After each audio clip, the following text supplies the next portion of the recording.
What's on, guys? Jason back to my channel. Tonight I'll be doing a review for AEW Dynamite and all that stuff. So let's get into it then with the first match of Trent Beretta. Orange Cassidy versus Trent Beretta, all that stuff. So, anyways, this was a good match and stuff. So, yeah, let's gonna get to it then. We're starting out with the bang in the ring as Orange Cassidy theme hits as we shoot inside the following plays as we're into the intro video, all that stuff, blah blah. Orange Cassidy wins the show.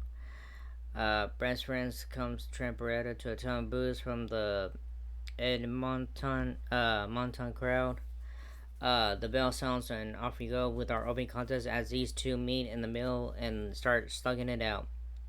Trent rolls out to the floor trying to avoid Cassie, but Cassie hits a suicide dive through the ropes to take out at ringside. Fans chant "Frenchie Squeeze" as he throws him into a steel ring post. A down clock appears on the right corner of the screen, counting down 54 minutes until AEW champion Swerve Strickland and Christian Cage had their face-to-face confrontation to promote their upcoming title to AEW Double or Nothing 2024.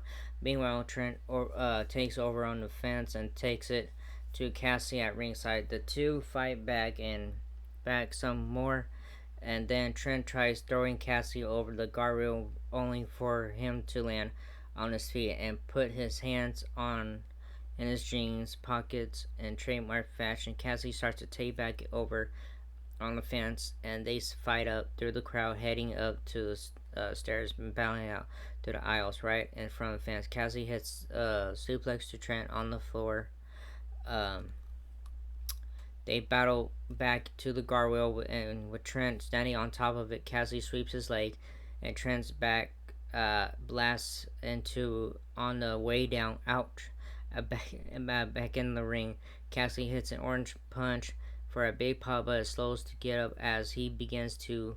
We hear loud boos out of nowhere from the crowd. The camera pans over and shows Don Callis making his way down to the ringside ring area.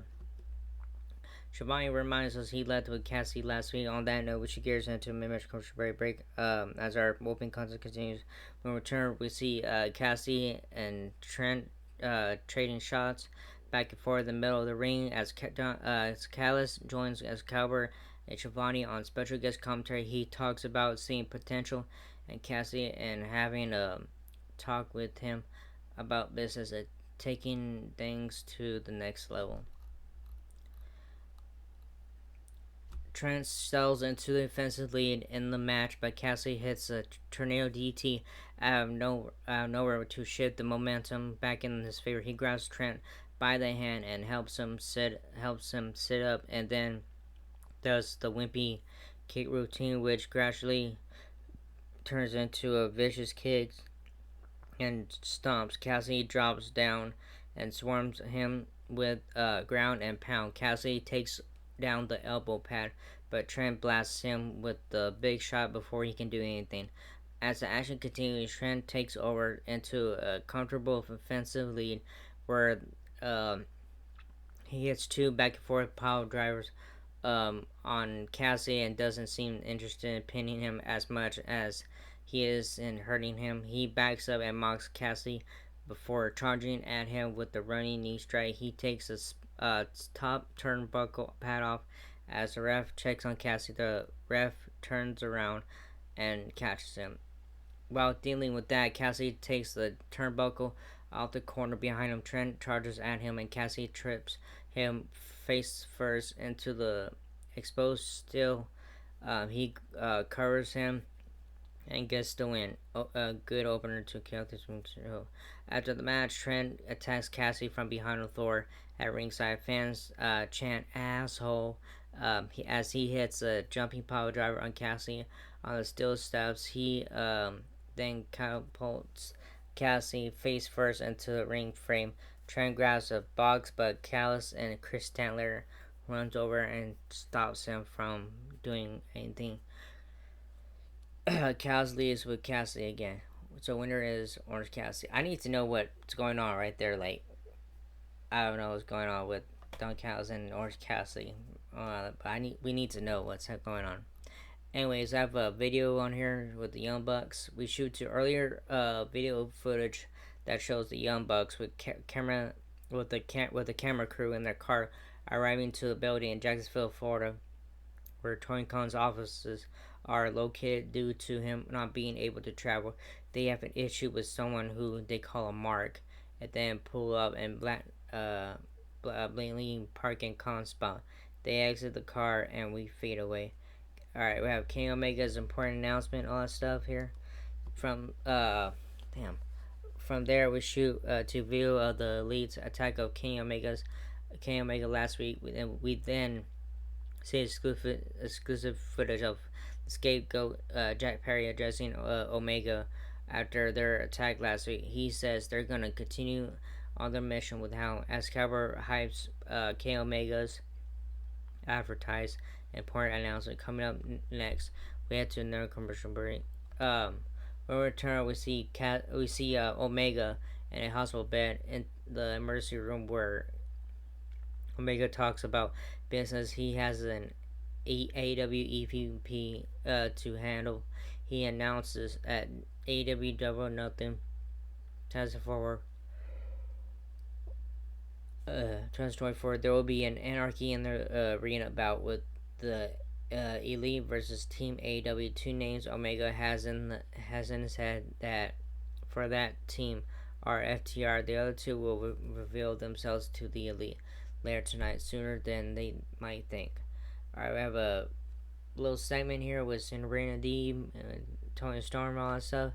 Back inside, we see Rogers Place. We see Tony Giovanni on the entrance ramp. He introduces his guest at this time, women's contender Serena Deeb. How she comes, Giovanni brings up her AEW Women's World Championship opportunity at AEW Double or Nothing. She explains how much it means to her after what she went through. Sorry. Oh. Why do I keep yawning every time I read this? Anyways, she says, for those who don't know, she suffered 3 unprovoked seizures. Time as Tony Storm comes out and gets in her face, leading to blasting her with a single punch. That knocks her out cold. That's how the brief interview segment wraps up. We then move on. So next match we have Mariah May versus Hardy Cameron. Backstage, Rocky Romero checks on Orange Cassidy and asks how he's doing after the attack by Trent earlier tonight. He then says he's just got off the phone with Tony Khan back in Jacksonville. He says if he wins this match tonight against one of the 1/3 of the AEW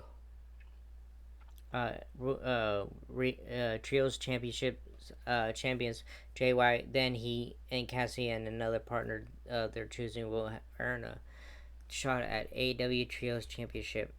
He suggests getting back on the track with Trent among other possibilities for partners, but Cassie isn't interested in many advances with Trent. We cut back inside Rogers' Place where we hear Excalibur and Don Callis on commentary as Mariah May makes her way down to the ring for our next match of the evening. Harry Cameron's entrance tune hits, and out she comes.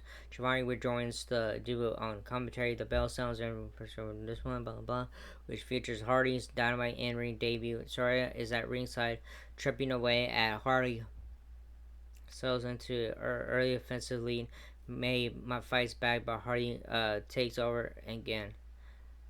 She heads over to Soraya at ringside to be babied, and then goes back to work on Mariah May. As we head to a mid-match commercial break, when we return, we see some more back and forth action, and then May finishes this one off with Storm Zero for the pinfall victory. After the match, Rhea attacks May. She and Hardy beats her down until Mina runs out to make the save. They tease another kiss, but don't this time. They do another champagne toast stuff. So, and then we have a segment coming out with the Bang Bang Gang confront Pack and all that stuff segment. Backstage, the newest member of the AEW broadcast team is standing by with the Bastard Pack. She asks him about, hate this shit. The possibility of seeing Death trying to go back in action. He says not concerned with triangle at this point. That triangle at this point. As he continues to talk, walks the Bang Bang gang who cuts him off. They say that triangle is dead, and then talks about how Pac is coming off against Okada. They gloat that White is someone who knows how to beat Okada. The commentators then throw it to a video package excuse me, featuring comments from Malachi in the House of Black addressing Al Copeland complete with photos of him at home with his wife and kids. Before talking about how there's a side of Copeland they're bringing out of him lately, which is the real version of him. We head to another commercial break. All right, next coming up is Swerve Strickland, Christian Cage face to face, AEW of eight ahead of AEW Double Nothing period.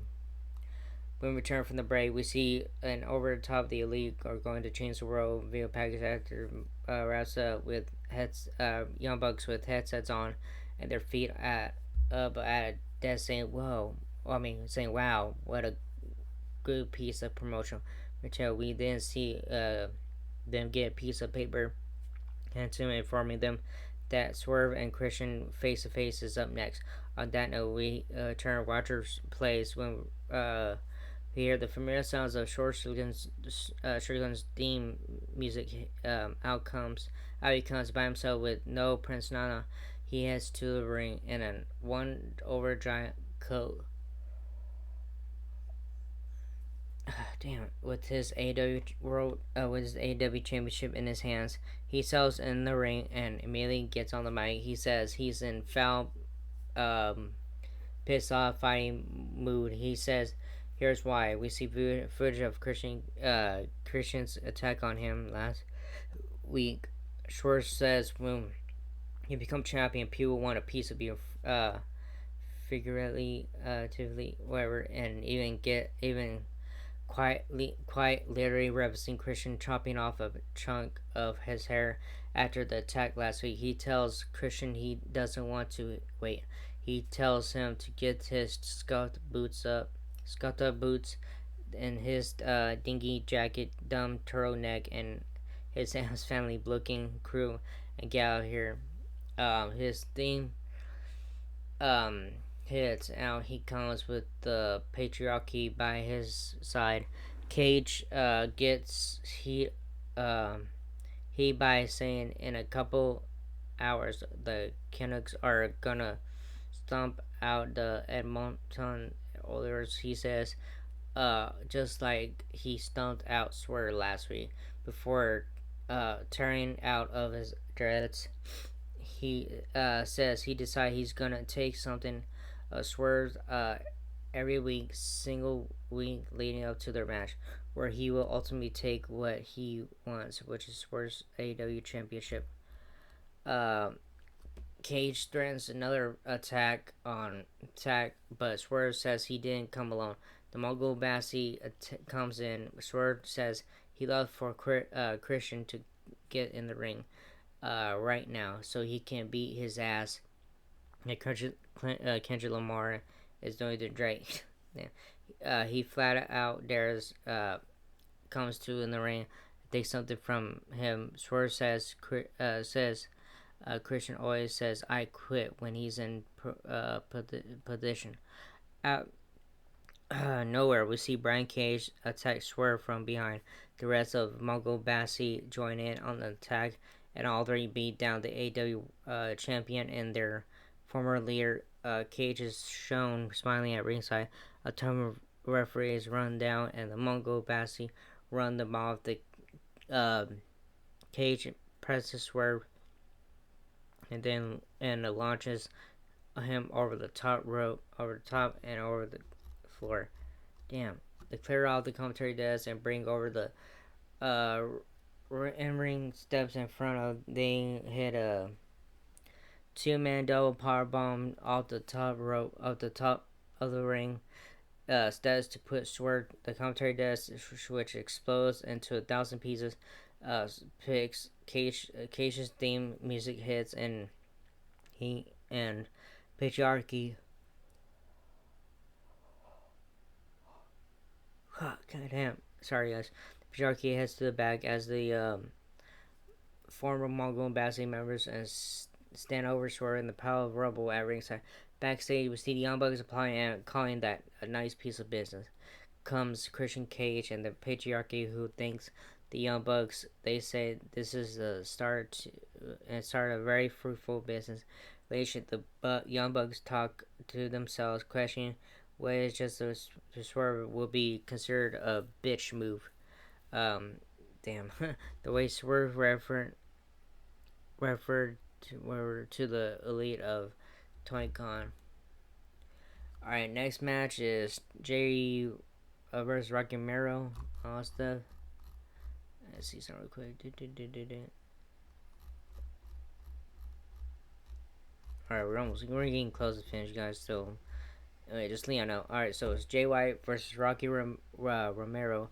We shoot backstage again, where the newest member of the AEW broadcast team is with her guest. At this time, TBS Women's Champion Manitoba is asked how she's feeling after Manitoba massacre. Last week, she points out her black eye and says she's not feeling too well physically, but is emotionally. She talks about Mercedes Monet and addresses the injury she suffered the last time they wrestled and hyped their rematch coming up at AEW Double Nothing 2024. After that, the brief backstage review wraps up, and we return back inside Rogers' place for our next match of the evening. The theme for the Bang Bang Gang hits, and out comes Switchblade Jay White and the Guns White, who is 1/3 of the AEW Trios champion, makes his way to the ring. Sorry, I'm trying to get myself away. Down to the ring for our next match of the evening. As noted, if he loses, his opponent Rocky Romero will earn a future AEW Trios Championship opportunity. While Cells in the ring, his music dies down. The theme for his opponent plays. Out comes Rocky Romero. His isn't tune dies down. Then the bell sounds to get this high stakes of official round stuff. While we see White jump off into an early offensively, but Romero quickly takes over. Romero gets close to a win a few minutes, but ultimately White gets the pinfall after the match. The Bang Gang continue to attack Romero in 3-on-1 fashion. As this continues, the theme for Pack and hits, and out comes the Bear to run off Trios. Um, After this wraps up, we should get into move on to video packages, some more Joe and stuff. So yeah, winner is Jay White. All right, the Learning Tree, Chris Jericho, and Big Bell versus Mo Jabari, Harlan Hammond.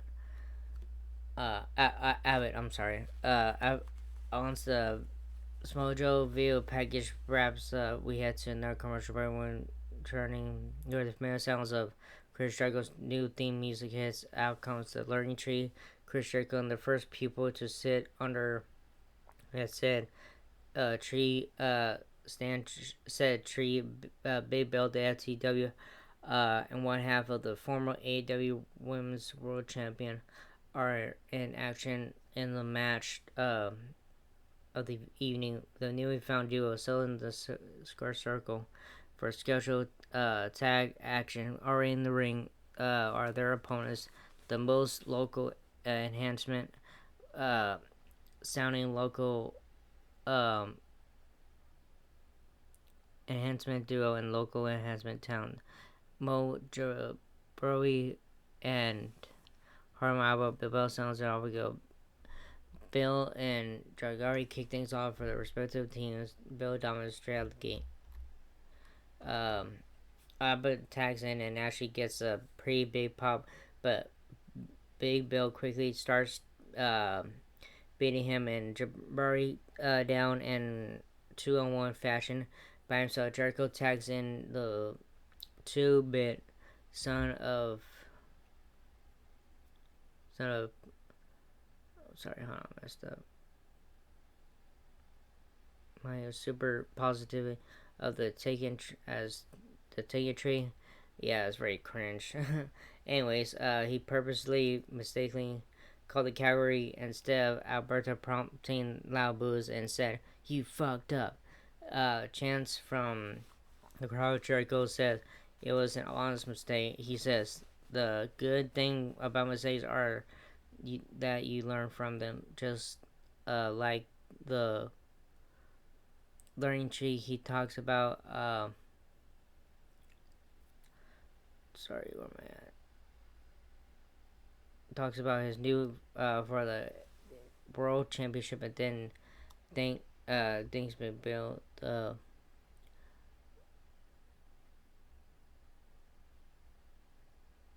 Um, about the video, this giant web for doing a super good job on stuff. So Tony Schiavone informed us Jericho that hook will return next week on AEW Dynamite. Jericho gets one final super cheesy thank you. Isn't that the Bucks' new EVP gimmick, by the way? We head to another commercial break after this. Coming up next is our main event of the evening.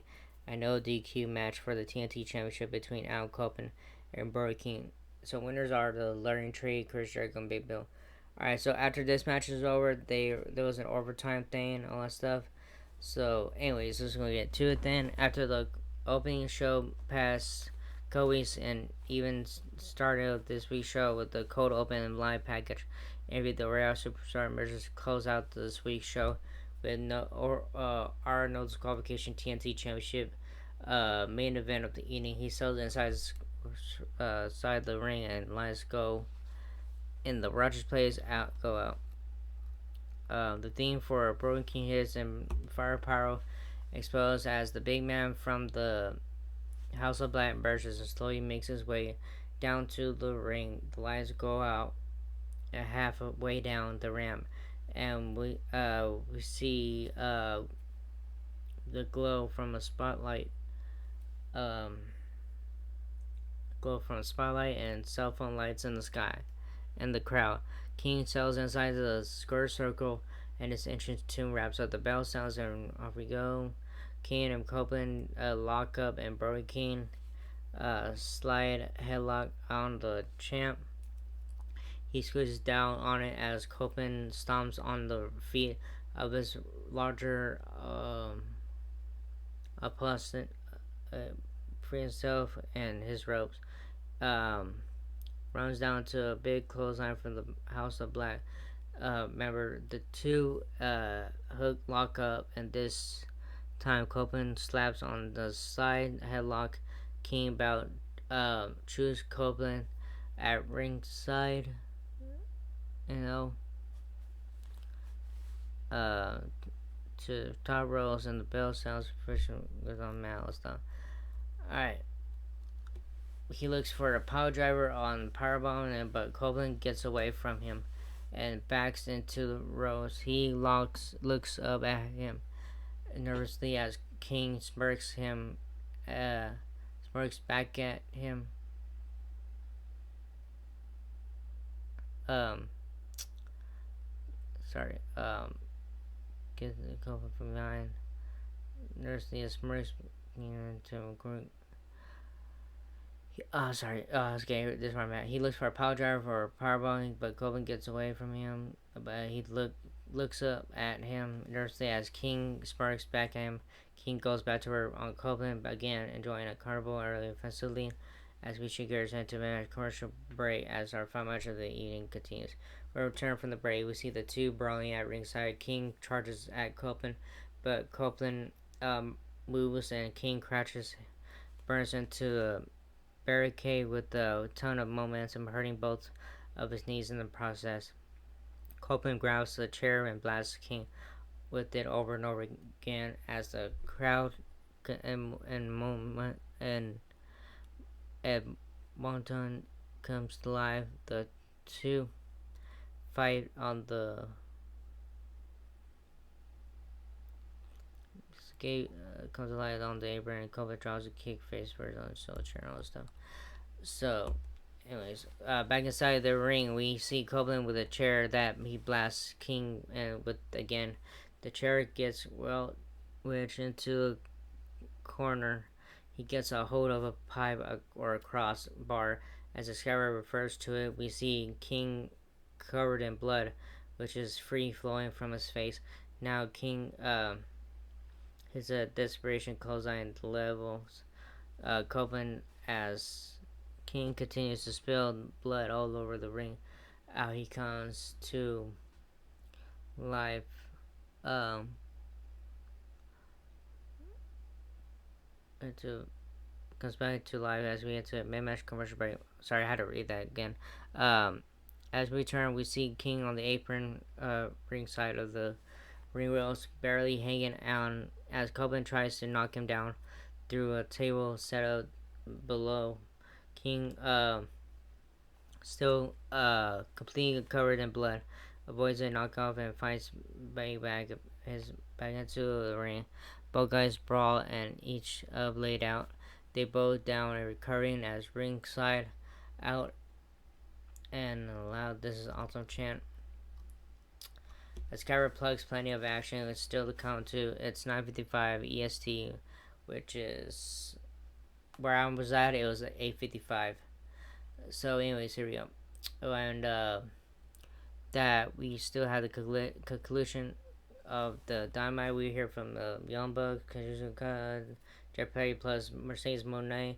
Will respond to Will Nightingale's Cowboy. Also reminds us as AEW Collision, AEW Rampage are back to back on TBS and not the and not TNT. This coming Saturday night, we see Spite Pile Driver on the corner from the Blood King to Copeland. Copeland hoists King on his shoulders while standing on the ring apron of the ropes. The fans exploded, expecting him to put him through the table, but instead he connects with the Darth Vader driver on the apron. He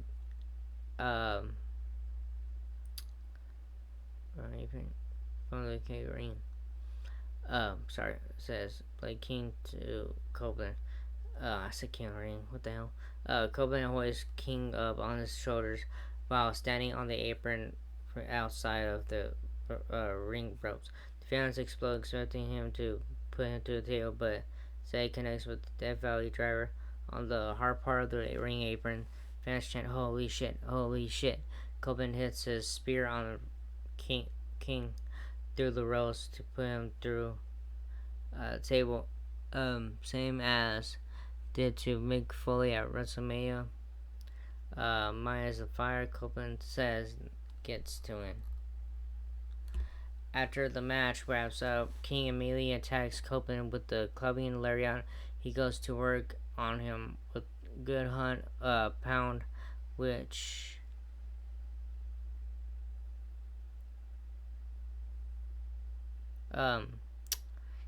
Blade retreats and wraps up. Kyle Riley made to say the two fight off and knocks him out of the ring. Cole's music plays again to end the post-match scene as a super bloody King retreats to the back. So winner is still TNT champion Adam Copeland. I'm trying to stay awake, guys. I'm over here like trying to fight it. Alright, so I have Mercedes backstage. We cut to Mercedes, who talks about being only 18 days away from her AEW in the ring. She talks about how good things are going for her as of late. She glows about sitting court side for a big game tomorrow. Throwing out the first pitch at an upcoming MLB game. She asks if she'll be as good as she used to be when she returns.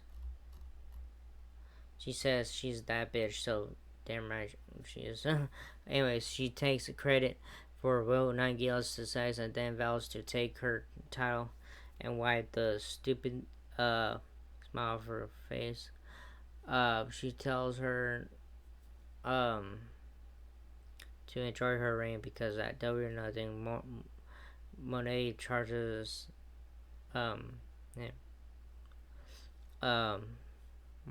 Monet changes everything.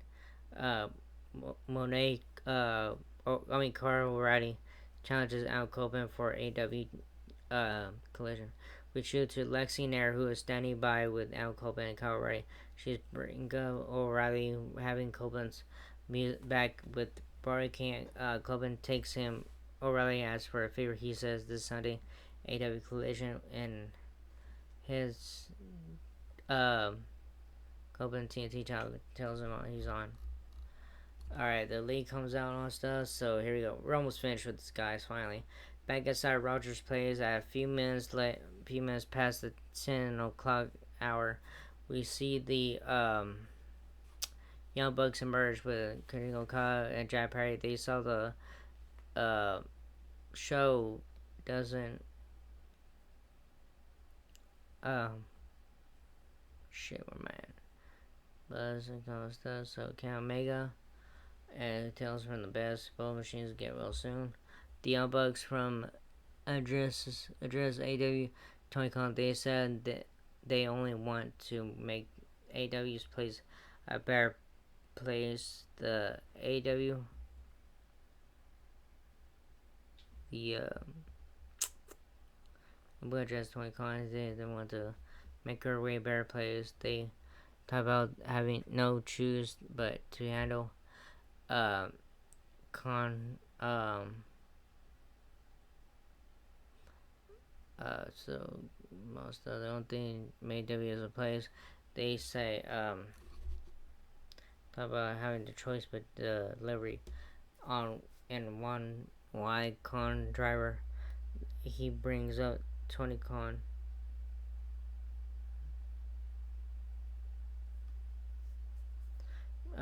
Sorry. The Young Bucks then address AW President Tony Khan. They said they only want to make AW player plays. They talk about having no choice but to deliver him Tony Khan. They bring up King Omega 15-year friendship last week, forcing them to give an AVP trip to a fellow AVP. The scapegoat Jack Perry gets on mic and says if they want an anarchy in the arena, they would AEW don't know that they got. He says they're on wishes and FTR. Good luck on finding two people with the big enough balls to join them. The theme for FTR plays Elgin Collins, Dax Harder, Cash Bearer, Dax. Dax says they found two.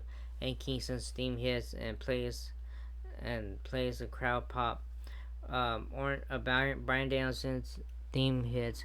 Out he comes, and out as the other member Danielson will be in action in Dynamite next week. Team AEW confronts the Elite in the corner and Brawl immediately break out the crowd. Alright, so bring crowd. She plugs in the arena with 8 at ring AW down or nothing. The bell